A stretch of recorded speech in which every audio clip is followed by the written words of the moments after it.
vision. So It's got a good use, and it's got the other use. absolutely. And that other use is what you're talking about. We got to be very careful. Mm-hmm.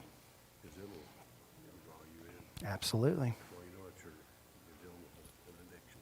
Yep. So I'm glad that there's somebody that you are talking about it. Because I've noticed it for a while. Yeah. With me growing up with TV.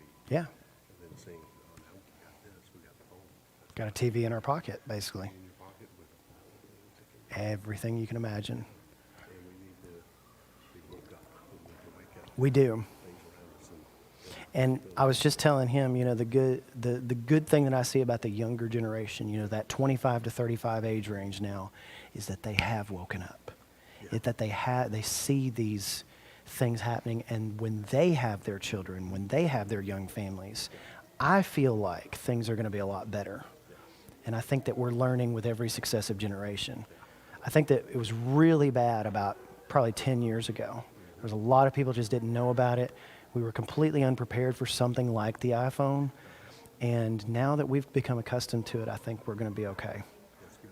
Yeah. It looks that way. Yeah. It looks that way. People are smart. They'll figure out stuff out Hopefully before things are too late. before things are too late. That's right.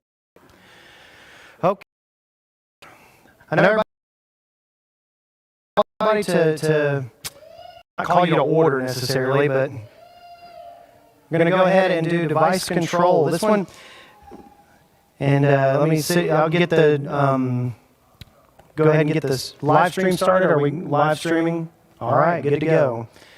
So the live stream is going. Maybe able to take care of that. Your questions here, and I do encourage those questions. And if I'm going too quick, ma'am, what is your name in the sign language? Galen. Okay, I really apologize to you ahead of time for this, because there's going to be quite a few technical terms, quite a few things like that, and I'm sure she'll do her best. But for those of you attending online, if you want to do any of this stuff I'm going to show you my, let's go here to the, it's kind of nice being able to control my own presentation for once. If you go to chadlayman.com/dpw, you can actually go to chadl.co. That's just a short version of it, but chadlayman.com/dpw, that will have all the slides and all the things that I've talked about today. It will have all the slides of things that I talked about last night. And of course, all the things that we will discuss in this session. And again, if I'm going too quick, if you need me to slow down, or you need me to say something again or explain something, this is a great session for interactivity. Just to be able to raise your hand and say, hey, I didn't get that. I don't know what you mean by that. Anything like that. So I'd love to hear from you. Okay. And of course, if you want to ask me questions indirectly, you can always email me at chad@graymer.com. I will check that over lunch. And if you have any questions that you don't want to necessarily say out loud. Just a little bit of a mini review here. We talked about last night was the why we should be paying attention, and that session is already on the YouTube channel. You can check that out. And again, thank you so much to all the people that are attending online, if you are watching. And all these sessions are being recorded. All these sessions are being streamed, and they will be up as soon as YouTube puts the videos up. We talked about the social media session, about what we're specifically up against. We talked about that a lot in the addiction session last time, about what kind of things that we can do to kind of combat these addictions of ourselves to these devices. This session is the rubber meets the road session. This is where we can take all of what we've learned so far and all of the concepts and the different ideas that we said and all the warnings and say, how do we actually put this into practice on a technical level? And I will tell you, and I want to encourage you, that this technology is incredibly manageable. It has never been easier to manage your technology than it is right now. In fact, you may say that when we were using old Windows computers back in the 90s that it was easy then, and it wasn't easy then. It's easy now. And I used to have a big laundry list of apps and huge list of stuff to just put into parents' hands and say, just pick one. And really all parents really wanted me to do was say, hey, just tell me the best one. right? Just tell me the best one, tell me what you recommend. And so that's what I have kind of done. I've kind of boiled it down, simplified it to a few ideas that we can have to just kind of simplify your internet usage at home and things like that. And again, I am a nerd in the most positive sense of the word. And I always assume that people understand technology more than I do. And so I'm starting a little bit more basic than you might realize. But one thing that we may not know is that when we compare these systems, there are basically 3 different kind of platforms that you can get on, and all of them treat privacy. All of them treat parental controls in a little bit of a different way. Apple has come a long way since I started these. In fact, when I started these about 7 years ago, I was actually recommending Android phones because you could get better parental controls on them. You could get deeper control and integration with them. Apple was just not allowing you to do that. They really had fallen behind on the parental control bandwagon there. But now, most of them are just equal. And one thing that I would recommend is that if you are looking to get new phones or new devices, try to stay on the same platform. Try to stay on iOS or Apple on the same platform if you've already got those devices in your home. If you're an Android person, try to stay on the same brand. That's actually very important. If your children have Samsung phones, then you probably want to get a Samsung phone yourself, because what you'll find in the Android side is that, yes, it's more open. It allows you to have deeper settings, deeper parental control in some applications, but also settings are going to look a little bit different from an LG phone to a Huawei phone to a Samsung phone. And so if you can all get on the same platform, the same brand and platform on the Android side, that would be incredibly helpful. Okay? When you walk into a phone store, when you walk into Verizon or AT&T or T-Mobile or any of those places, you might not even see a difference in these phones because they're all just black rectangles now, aren't they? And you tap on, the only reason you know the difference is because it has an Apple logo on the back or not. And so I will tell you that Apple and Google really look at privacy in a much different way. If you're on a Google Android device, you might as well assume that Google has some access to your data. If you download the Gmail or the Google app on your iPhone, you might as well assume that Google has access to your data, okay? It's the same deal. You're getting the same deal, just on different platforms. Apple, and it pains me to say this, I'm an Apple guy, I love Apple. But they will promise, we're the private people. We keep your privacy in mind. And they do, they really try to. But if they were really serious about their privacy, they wouldn't allow apps like Google and Instagram and Facebook on your phone, on your iPhone, that is. If they were really serious about that. So, again, there's all trade-offs and different things like that, and I'm not saying that any platform is better than the other. I think you've got more choice on the Android side, but you've got ease of use on the Apple side.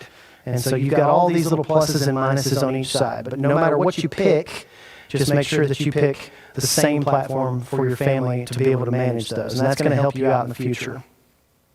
I put Amazon on there. Amazon is actually a fork, or it's a different, different version of Android that's on Amazon Fire devices. And I will tell y'all, especially you right here, Amazon Fire devices actually are very cost effective. They're also very well managed as far as the Kindle Fire Unlimited service, which we'll talk about here in a little bit. And it actually transforms your child's tablet into a kid's version tablet. It's actually really, really nice. I keep waiting for Google and Apple to do something like that, and they haven't done the kids' screen or kids' version of those things. But they're very cheap devices, Android-based. They have a limited app store, no matter if it's the adult version or the kid version. And so when you talk about that on the Amazon side, those Kindle Fire devices are very, very popular and very, very good for smaller kids especially. Okay? And every time we kind of go to a new slide, I want to ask if there's any questions. Any thoughts? Okay. A couple of things to keep in mind. Make sure that your child has not purchased another device. Now, I know that sounds weird, and it sounded weird to me until I heard several different instances of it. And this was a small town in Tennessee. Apparently, there was a huge, like, I wouldn't say black market, but gray market for phones. Kids were getting broken iPod touches and broken old phones and selling them for 20 and 40 bucks to anybody who would buy them.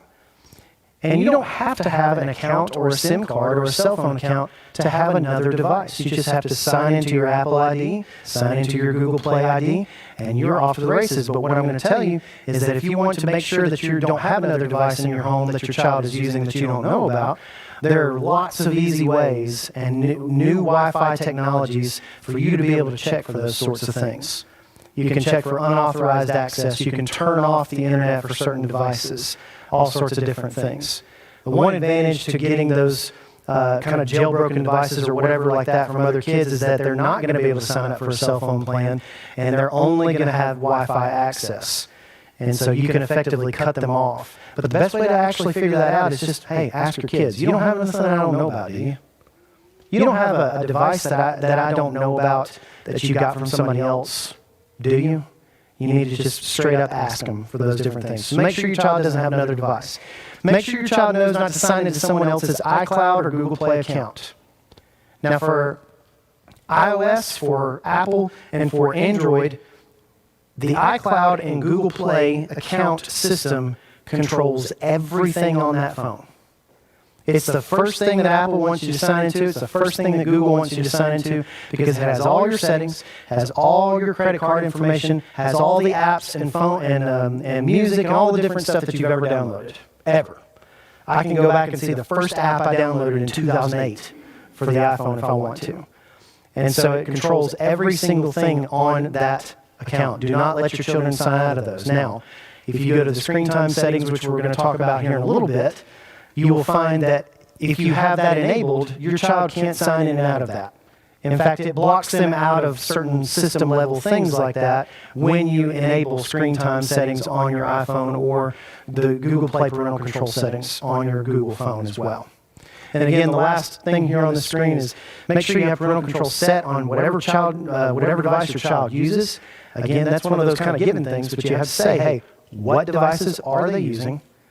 And which ones do they look at primarily? We've got an Apple TV hooked to our TV in our living room, and my children have not necessarily their own iPads, but they have a device that they can use. And those things are locked down as best as we can.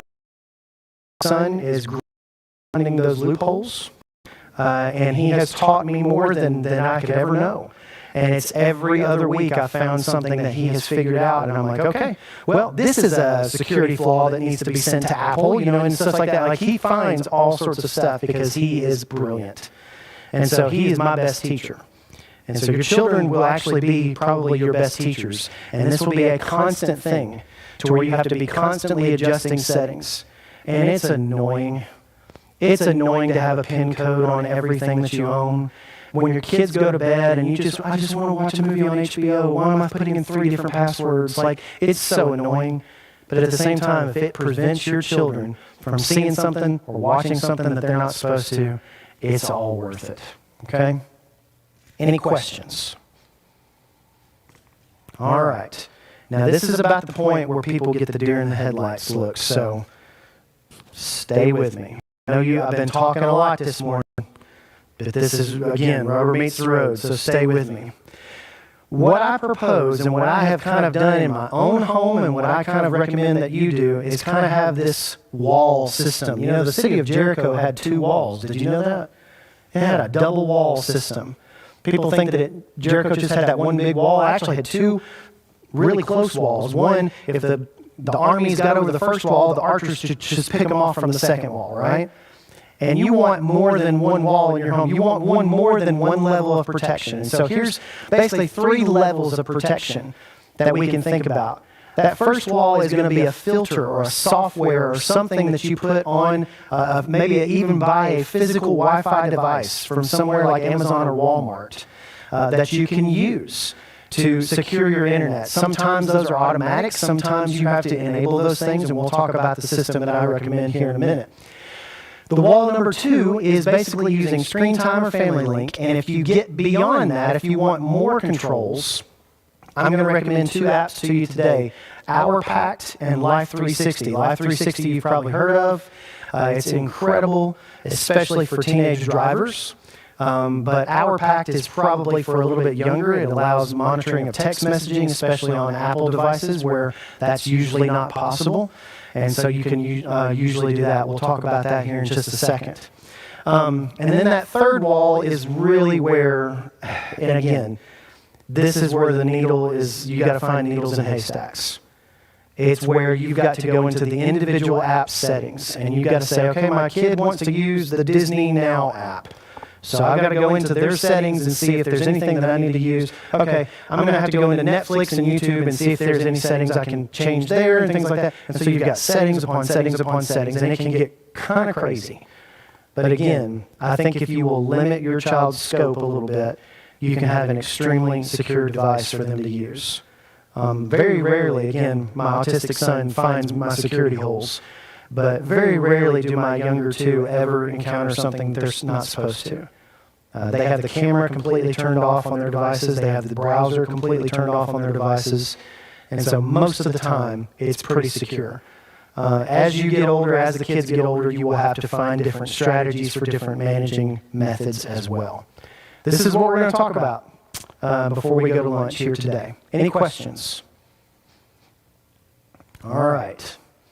I recommend if you cannot use, how many, let's just get a survey here. How many of you have an internet service provider in your home where you can use your own router, your own Wi-Fi router? Do you know that? Okay, and some like AT&T, if you have what's the predominant internet provider around here? Okay, so if AT&T is the predominant one around here, then AT&T is really, they really lock it down. So a lot of this may not apply to you.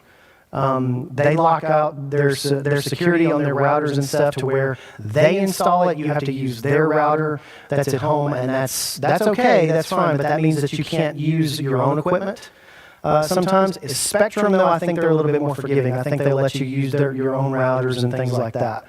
And so again, this is under the assumption that if you can use your own router, but if you cannot use your own router, if you've got an AT&T router that they gave you, that they make you use, something like OpenDNS would be a very good idea.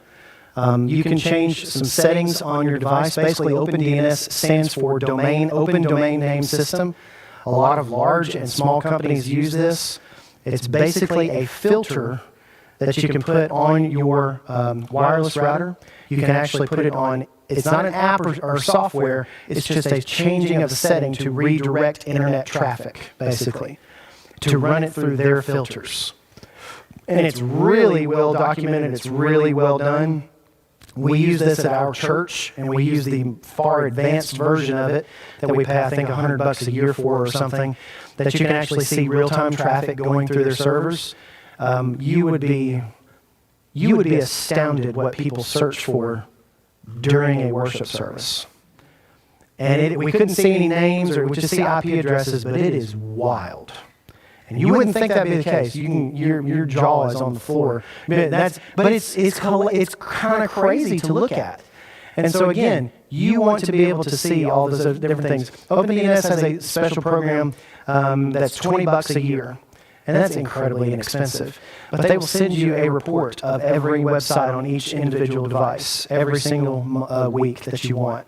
They'll send you a report of unauthorized internet traffic. They will block any kind of unauthorized content or usage or anything that you deem necessary. You can actually create what's called a whitelist. You can say, okay, well, they blocked this, but it's okay, and I'm saying it's okay, and you can whitelist that site or whitelist that service for your children. It's actually really, really helpful to use. Yes, ma'am? Is it like a VPN? Okay, so VPN. Okay, so she asked for the live stream, so she asked what a VPN is used for. This is essentially a VPN's virtual private network. And you can use an access. VPN is used to basically hide your information from third parties trying to get it. And that's fine. I use a VPN when I'm on a hotel's Wi-Fi or Starbucks or something like that. I don't want people sniffing on my internet traffic or anything. Not that I'm doing anything wrong, I just don't want people to see any kind of personal information about me. So that's what a VPN is primarily used for. This is not a VPN. This is at the domain name system level of you changing your internet traffic from one pipe to the other. So, as example, if you have AT&T, you're going probably, unless you change your settings, you're probably going through AT&T's generic servers. You're going through AT&T's generic filters that they have set up, which is fine. But at the same time, if you go to OpenDNS, it's going to automatically filter all those things. In fact, anywhere from 90 to 95% of stuff that your children shouldn't see will be blocked, and they won't be able to see what they're supposed to. Now, that kind of does apply in some other places like YouTube. If a flag is put on certain videos, or if it's violence or sexual content on YouTube, it will not allow you to go to that web page. But one thing that OpenDNS doesn't block is the downloading of applications. And so that's another thing that you've got to be aware of. So it blocks certain internet traffic and certain things that you can view on the device, but not necessarily downloaded items as well. Okay? For those of you who can use your own devices, I highly recommend the Eero system. Eero is actually a really good brand of Wi-Fi routers, and in fact, if you can replace your Wi-Fi router and you can use your own equipment and you can't remember the last time you did that, then it's probably time to replace your Wi-Fi router because you'll probably get way better speeds and coverage with the new technologies that have come out in just the last 5, 6, 7 years. Eero is a mesh Wi-Fi system. It's a home Wi-Fi device. It replaces your router. You may have heard about similar devices like Circle. That was by Disney. You can also find certain things like TP-Link has certain different devices that you can use for mesh Wi-Fi. But I love the fact that Eero has a really nice application that you can have on your phone to basically control every device and everything on your network. You can pause internet usage on any device. You can pause and see internet traffic from any device. You can see every device that is connected to your Wi-Fi. It's really, really fantastic. And so I would actually, if you want to, call your internet service provider, and if you're allowed to use your own router, simply do that. And so you can get one of these for $99, and I think you can get a whole big package deal. If you've got a larger home, you can get 2 or 3 of them for about probably $200 or $300. And again, that's not cheap, but these are going to be routers that you can use for years to come. Okay? Any questions about that? And any of these new routers and new services are going to have much better parental controls. You know, Verizon and AT&T, they actually have their own parental control apps, and they're actually pretty decent. And so you might also investigate that as well. John? OpenDNS, absolutely. I would absolutely recommend OpenDNS, and all that is a matter of doing is logging into your router on the computers there if you have router access, and you literally just change a few numbers around. If you go to opendns.com, you can actually find instructions for basically every router under the sun, and they will give you specific instructions of what to do. And it's again, that's the most technical thing I'm going to talk about all day, but all it is literally changing around a few numbers, and instantly you are connected to their filters, and anybody that logs onto the Wi-Fi here is not going to be able to search illicit things, violence, sexual content, anything like that. If they're out in the parking lot, if they come by, or if they're walking in the front of the building here and they get access on your Wi-Fi, they're not going to be able to get on it either. So very, very good. I highly recommend OpenDNS for something like that. Yes, sir. We have Starlink internet out of. Yeah, that's the Tesla, the Elon Musk thing. Yeah. We live out in the sticks a little bit. I've never actually met anybody that has it. That's so cool. But I'm curious. I know I can break out and install a router as far as I know on that system. So this would be a good one that would.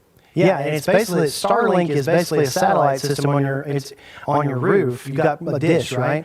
And so basically, whatever connection you get from that, whether is it a coax connection or is it a Proprietary connection. okay? So I bought a inline system where I can break an Ethernet cable. yeah, so if you can break an Ethernet cable out, then you can connect your own router, and then you can do whatever you want.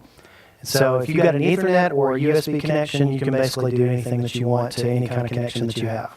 And for those of you who have something like AT&T where they won't let you use your own router, you can actually just connect another router to it if you want to. and use that router instead of the one that they provide for you, and you can have all of your security and internet protections go through that if you want to. And again, I wish I could come to every single one of your houses and help you do this kind of stuff.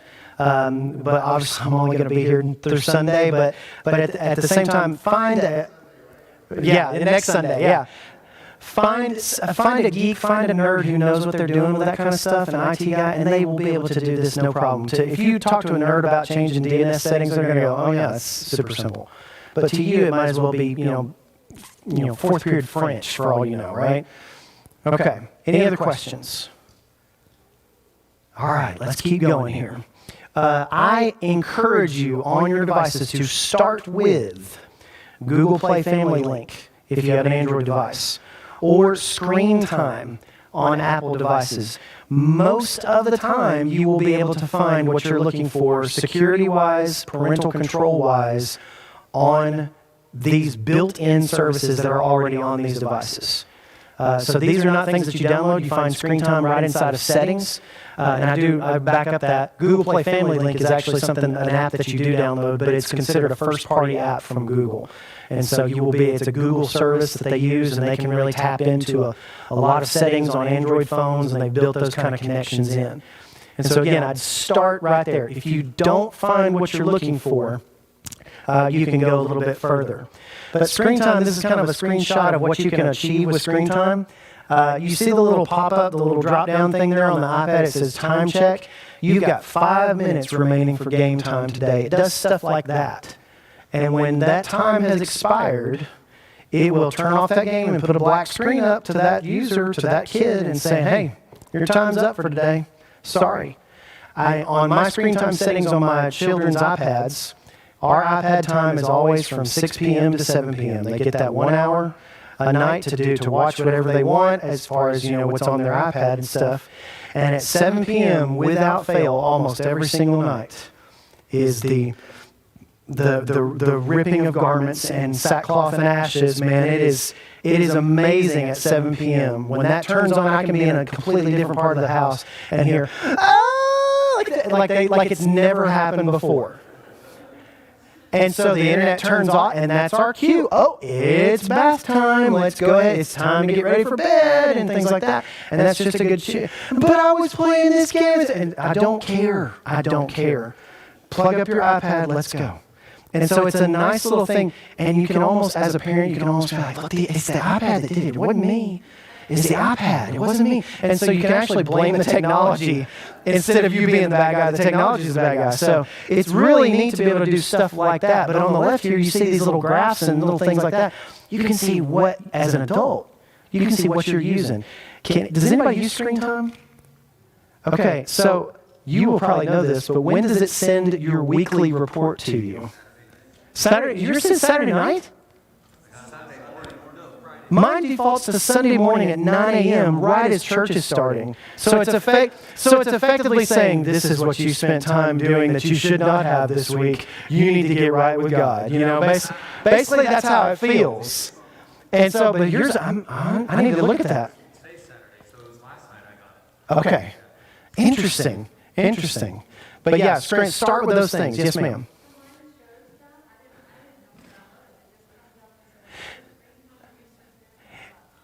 Now, when Apple gives you the onboarding process, when you buy a new phone or when you update to a new operating system, sometimes they say, hey, do you want to turn that on? And sometimes if you turn that on, then it'll do it for you automatically. Right. How much time you've looked at things, how much time you spent on different apps. And for your kids and grandkids, it's really helpful to look at that and say, man, they spent this much time this week on playing games on this specific app. Or they spent this much time with teenagers on TikTok. Hey, I think you're spending too much time on TikTok. We're going to limit that time per day, so you only have 2 hours. You can use that 2 hours however you want, but after 2 hours, you're done for the day. And so you can actually limit that time. Yes, sir. So mine actually, I haven't really looked into it much, but it breaks it down like social media, eating, games, whatever. Yeah, just the different categories, yeah. So can you just block it all together? All social media, you get this much You can. I've done that with my children's iPad. He was asking the question, can you just block it all together for the people on the live stream? And yes, you can. I blocked everything as far as social media for my kids, and everything as far as any kind of app that requires the camera for something, live streaming for anything, because there's lots of apps that you can just live stream right away with. I have actually restricted them. I have to go in and turn off the settings to be able to download apps for them. They can't even download apps. They can't even update apps for themselves. I have to go do that for them. So every week or two, I'll go and update all their apps and things like that and stuff like that. And it's just really, they don't even have the family. In fact, I think I have it on the next slide. But yeah, they don't even have family sharing set up on their phone. Or they're not their phone, but their iPads. And family sharing is really neat. I'll talk about it here in a second. But I am the controller of all their stuff. Now, when my 10-year-old, he gets a little bit older, my 7-year-old, 8-year-old, he gets a little bit older, there's going to be a little bit more independence that I give them. And so I'm going to put something like family sharing on there. Now, family sharing for iOS and the Google Play Family link does a lot of the same thing. It allows you to say, hey, so-and-so, little Johnny has requested to download this app. Do you say yes or no? And it'll send you a notification. Let me put it on the next screen here. Yeah. It'll send you a notification saying, hey, they've requested to download this app. And you can say no. You can say yes. And it doesn't matter where they are, and it doesn't matter where you are. You can approve those from your phone if you have it tied up correctly. Family sharing for iOS is actually really good for kids that are a little bit older. But as far as my younger kids, yeah, I've got everything shut down. With screen time, you can shut down basically everything, and you can even go so far as to do age limits on stuff. So they can't even view anything unless it's TV Y7 or below. And so you can even do ratings of movies. I think we've got ours set to G and below, or G and above, or whatever you would say, and then TV Y7 and below. So all the content past that, they won't even show up for them. It's really quite fantastic. And again, that's done with an app inside. I didn't have to download anything for that. It's just done right there inside of the settings app. Any other questions? That's a great question. Okay. So we kind of talked a little bit about family sharing as well. And again, there's a comparable, I don't know exactly what it's called, but Google Play Family link will allow you to do the same thing on Android phones as well. I talked a little bit about I've got this on my website. It's kind of an iOS cheat sheet. And you can just go through all of these settings. You go set a screen time passcode. You can actually add your own fingerprint or passcode. A nice little tip on the phones and the iPads that do Face ID. If you go to Face ID and set up an alternate Face ID, you can go to something called alternate appearance. You can put yours, because I have seen kids who have locked their parents out of their devices. And all I'm saying is, I'm glad they weren't my kids, because they'd be dead. A woman came to me at Graymere and said, I need your help. My child has locked me out of her device. And I said, excuse me? She won't tell me the passcode. It's just a foreign idea to me. But you always need to be able to have access to that device. And if they somehow find a way to change a passcode or a PIN code, which they shouldn't be able to do if screen time settings are enabled, but if they find a way to do that, you want to always be able to get on that device no matter what. Okay? And again, that's assuming your kids are bad. Your kids aren't bad. I'm just saying, you might have to be and do that. Any questions? Okay. And you go through Game Center, social media, audit all apps and their apps. Number 6 and 7 on this list right here, that is those ones needle in the haystack, ones that you got to go app by app and figure out those settings. And that's what we're going to talk about here in just a few minutes. Family sharing, highly encourage you to do that. Find My iPhone, and Google has a comparable service that's, I can't remember what it's called, but it's built into every Google phone as well. You have to enable this, though. And make sure that you go into Find My iPhone. It's actually called Find My now, because it's Find My Everything, I guess. And so if you go into that, my wife and I can track each other where we're at. So when she's coming home from the grocery store, I know exactly where she's at. And I can be like, your mom's going to be here in 3 minutes, and I can do all that kind of stuff so we can track each other's locations. But you want to really be able to track your kids' locations and know where they're at as well. And this will help you do that. Life 360, what we're going to talk about here in a little bit, is basically Find My iPhone on steroids. And so we'll talk about that here in a moment. Okay. Yeah. Life 360 is really... Okay. I was like, oh no, we're almost done. So this is kind of the screenshots from Google Play Family Link, and these are maybe just a tad old, but they will give you a lot of options to connect to your kid's device, to control their device from yours, and it's going to guide them to good content. You manage everything. You can see your teachers can recommend apps if they have Google Chromebooks or anything like that. It's actually really neat, and you can do device location, like I just said, screen time limits. You can lock their device.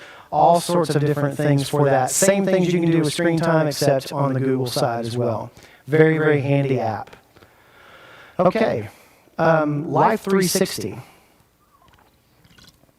Life 360 is Find My iPhone on steroids, and if you have a driver in your family, if you have an older teen or a younger teen actually who goes out and does things with friends and things like that, really recommend you get this app. It's detailed location tracking. If you give them, I think it's very inexpensive. I think it's maybe $4.99 a month. Do you pay anything per month? There's a free version of it that's still really good. So I would start off with that. But they give you a free 7-day trial of this Plus content. And you can actually see on there, you can actually see how fast they're going down the highway. And so it's kind of like having, back in the day, it used to be LoJack. It's kind of like having LoJack on your kids. And it's really fantastic to see all these other different things to track them. And again, the idea behind tracking them is protecting them. And the idea behind keeping track of your child and making sure that they're safe is protecting them. And one thing that you need to make sure to say to your kids is that it's not because I don't trust you. It's because I don't trust everybody around you. Okay? I trust you until you give me a reason not to trust you. But again, that has to be established before all this kind of tracking stuff happens as well. Okay. So Life 360 is good. If you have a younger kid or even anything like that, Our Pact is one of those that I've found that's really, really good. There's another app that I would usually recommend called Bark. Bark actually takes it to a whole new level as far as monitoring messaging, monitoring text messaging, any kind of private messaging, anything that's on that screen. It will actually use artificial intelligence to scan and detect things like bullying or sexual content or any of that kind of stuff, and it will warn you about that. So Bark is one that I would usually recommend. But Our Pact is very, very easy to use, and I highly recommend it. And you can do a lot of the same things that you can do with screen time, except you can monitor text messaging, you can monitor messaging and apps and things like that. And again, you're going to need to spend any amount of time with these settings, with your phone, with your child's phone, with your child's device, to kind of really cater this specifically to them as well. Any questions about those two apps? And again, there's a million parental control apps. These are the two that I found with parents to be most successful. I'm not to the level with my kids that I have to use them yet, but when I do end up using them, it's going to be very interesting for me to kind of see what they are in everyday practice. But again, most of the time you can use screen time, Google Play Family Link to accomplish what you want to, especially for younger kids. Okay, go ahead. So with every wall, like we would choose one of these? Yes, and so with every, she asked the question, with every wall, would you choose one of these things? And again, that's the idea, and you kind of go up a level as you need to. You don't want to choose multiples, that's for sure. Because now Life 360 and Our Pact, they'll work together, that's fine. But then you'll get all sorts of cross-duplication and cross-wires with all these different settings, and you'll have parental control apps fighting each other to figure out what to do with the phone. So you do need to kind of simplify. If you have moved past screen time settings into something like Our Pact or Life 360, then you probably want to turn off the screen time settings except for a few different things. And screen time is not that, they could use a redesign with some of the ways that they put in settings and things like that. It could be a lot better, but they continually improve upon it in every single thing. In fact, Apple just released a new version of iOS that is supposed to have some tracking stuff for phones that are designated to be children's phones. So if you designate a phone to be a child's phone, 13 and below, they're supposed to have some like almost government level tracking of sexual content and sexual predators and things like that come on those things. And so it's actually really interesting to see this kind of stuff progress. Okay, good question though. Yeah, it can be confusing. I'm just giving you options here. But again, you got to go every level you go up. You just probably want to pick one thing and kind of stick with it. And again, experiment with some of this stuff. See what works best for you and what works best for your family. This is our pact, a screenshot from them, so you can see the UI, the user interface is kind of really simplified, really good to use, and you can schedule, you can block and grant, all these different things. I did want to talk briefly about Amazon Fire tablets, and again, none of this would apply to any kind of iPhone or an Android device. But if you have younger kids, and you get an Amazon Fire tablet for them, which are very good and inexpensive devices, I think, you can get something called Amazon Kids Plus. And it only was really for younger kids up to age 12, but it gives you a completely different interface on the tablet. It gives you a completely different way of looking at the apps that they have downloaded. It gives you a lot of preloaded content. You can actually manage all of that through your Amazon account. And so if you have several kids, you can get it for, I believe, $2.99 a month, or you can get it for $99 a year. I think if you get Prime, Amazon Prime, this is partially included. I think you get a big discount on it if you've got it. And so for smaller kids, this is really good. If this would have been out when my kids were getting devices and getting their iPads, we would probably have done this before. So yeah, this is a good starter for, especially for smaller kids as well. Okay? Any questions? All right. We're getting to the point now where, Chad, you need to hush so we can eat. Briefly, I want to talk to you about two apps, and these are two examples that we have of one of these companies does a really good job with parental controls. One of these companies does not. And it's probably not who you think it is. So just to give you an example, and this is a really good example of the industry as a whole on how some apps are really good at parental controls and some are not.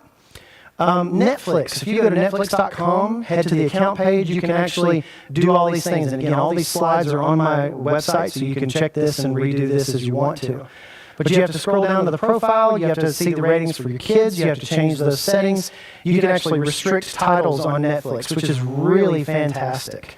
A couple of summers ago, if you had put PG-13 as your maximum rating in Netflix, the opening splash screen would have been for this series called 13 Reasons Why. And if you've seen that series, I haven't seen it, I probably never will, but I read a whole book about it actually. So I feel like I know everything that happened in it, but it's basically about a young person who commits suicide and is glorified in this suicide, right? And it caused kind of a big stir, especially in the South. I don't know if it did here or not, but in the South it caused kind of a big stir because parents were saying, when you turn on Netflix, it's right there.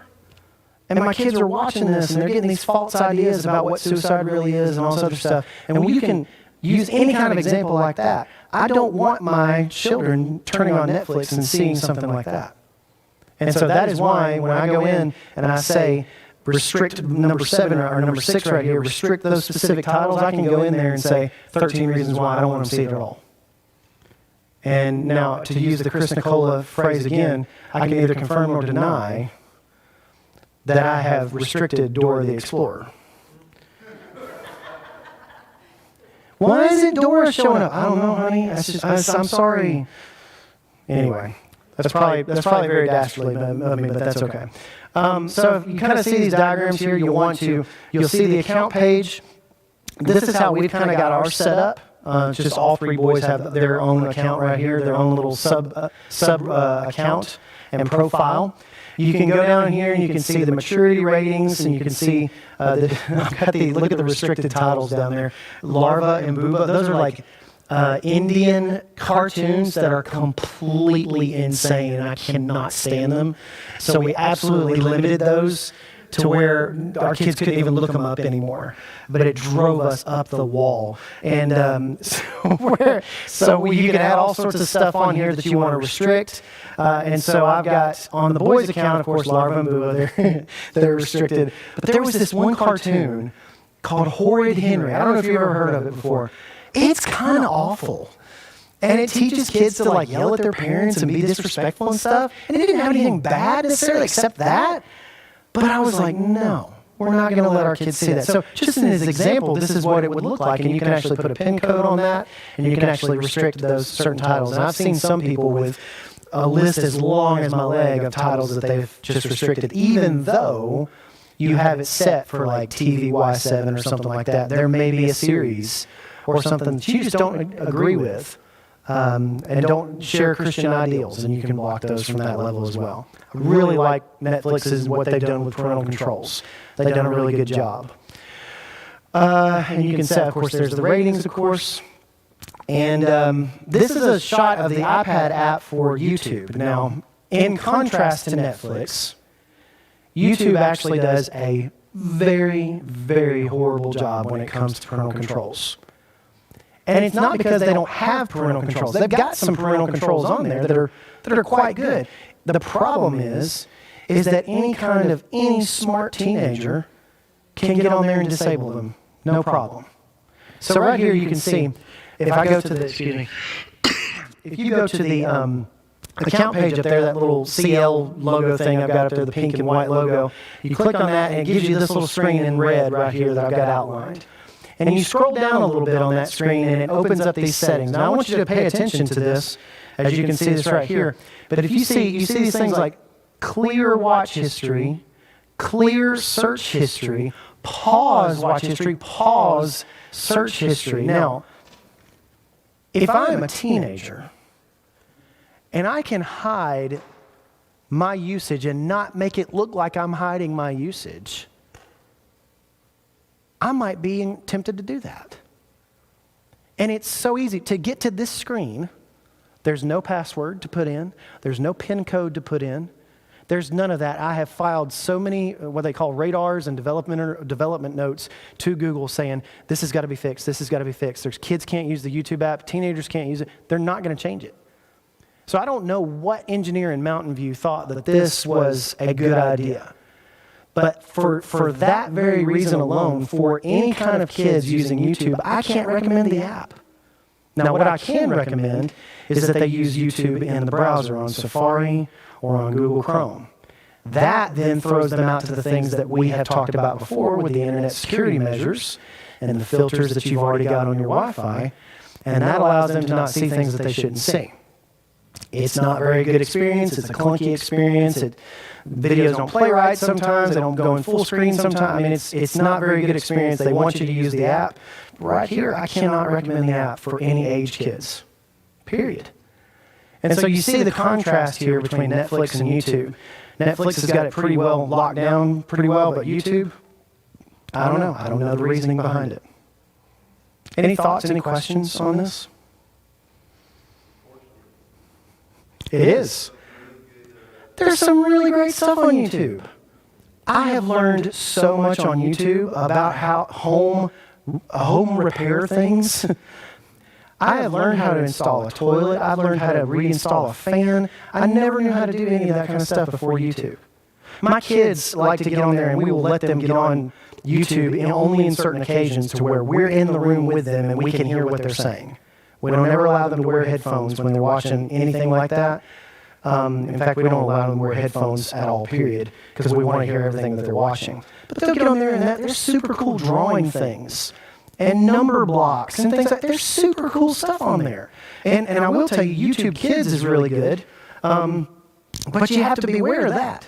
If you allow your kids to use YouTube Kids, then turn off autoplay, because it's going to go to the next video, and you don't have control. They didn't pick that video. It's just the algorithm picking up whatever they think that they want to see next.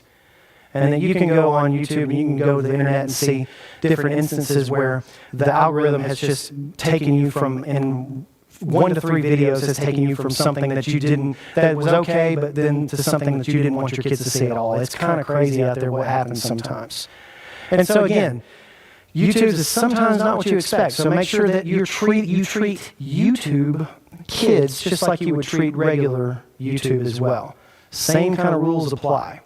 And give them my kids don't have, we decided, we had YouTube Kids on their iPads, we allowed them to watch it, and we thought about it, we said, no, we're not going to allow them to watch YouTube Kids. And so we have one device that they can watch YouTube Kids on, and that's the main TV, and we can see and hear everything that they're watching. And they have to ask very specifically for something to watch on that. And again, that's a hassle, and that's just, well, Daddy was watching football, and now you want to watch YouTube Kids, and stuff like that. It happens, but again, you have to make sure that you make those accommodations for your kids as well. Any questions? Hey, guess what? We are almost done. We are almost done. In fact, I think this is my last slide. Let's see. So when we think about managing those things, hold on one second. Yeah, that's my last slide. If you have troubles with content coming through, things coming through, spam coming through on your child's phone, your child's device that you don't approve of, there's a lot of things that you can do. In fact, I know that Verizon and AT&T have apps that you can download that you can change these things from the app. But I have found that if you call their customer service, believe it or not, if you call their customer service and you talk to a representative from your account, you can do any of these things, and they have been extremely helpful in almost every situation that I have worked with on certain parents getting certain things done. My recommendation to you is to don't walk into a store and want them to fix something like this on your phone. They can do it, but they're there really to sell phones and not necessarily there to help you out with technical issues. But the people on customer service, if you call the customer service up, they're able to do all of these things. You can block numbers from calling or texting. You can actually shut off or limit your data. You want to give your kids a surprise when you go on vacation? Shut off their data for a week. Dad, well, the internet's not working. I don't know why that is. Maybe we're in a spot where we can't use the internet. Just something like that. You can actually do all of that stuff. If for a younger person, especially with a younger person with a phone, I would absolutely take personal hotspot off of their account, period. Because I've heard a lot of situations where kids will let other kids use their personal hotspots. They'll use up all of their data for the month, and then the whole family doesn't have data for the rest of the month. So again, you live and you learn, and you just need to make sure those appropriate things are shut off. What I hit today with all of these sessions, what I hit with this technical session that we talked about was just the tip of the iceberg. There's no way in the world that I can hit everything, no way in the world that I can cover everything. But again, if you have questions, I would love to hear them. We're going to actually probably take the break for lunch and then do some question and answer. In fact, we might just do question and answer over there if people want to, instead of coming back in here. So I'll invite you to lunch. Are there any questions that you would like to ask as we conclude? Excellent. I covered everything. All right. Was any of this helpful this morning? I appreciate you being here. Please share this on YouTube and share it with parents that you know that weren't here. If they're having any kind of difficulties, encourage them to contact me. And if I can't answer the question, I will definitely find someone who does know the answers. Okay? Again, thank you so much for your attention today. And we'll be going to lunch here in just a second. I think Joanne's got some comments. Thank you.